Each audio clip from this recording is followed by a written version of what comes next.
Not even Wall Street, it would appear, is going to be spared from the effects of the uneasy economy. There's word today that some of the biggest firms may be handing out the proverbial pink slips in the coming months.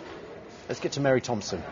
Yeah, we've been hearing about this for some time, Simon. Of course, the threat of job cuts hanging over Wall Street since last August when well-known analyst Meredith Whitney predicted financial firms would cut 40 to 80,000 jobs over the next 18 months.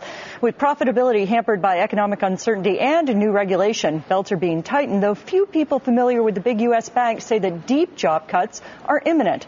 That's not to say jobs won't be trimmed in some areas like sales and trading, where volumes are down in many of the major markets, like U.S. equities. Keep in mind, volume at the big board is down 22% this month from last year. So cuts in this area expected should volumes remain weak. As for the big banks go, as far as they go, people familiar with their plans say Citi's headcount in its investment bank will remain flat in the U.S., though it is hiring overseas. At J.P. Morgan, expense cuts may include job cuts, though no decision on headcount has been made yet. And Morgan Stanley, of course, has said publicly it's cutting 300 underperforming brokers at its Smith Barney unit, though it doesn't have any plans yet to let any bankers go.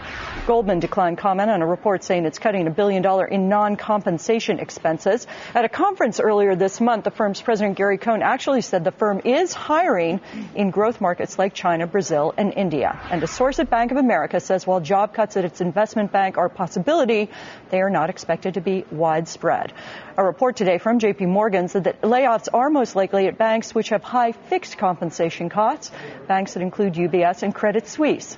In a statement, Credit Suisse says it's being proactive in monitoring the size of its business relative to client opportunities and market conditions, something all of them do on a continual basis, pretty much so.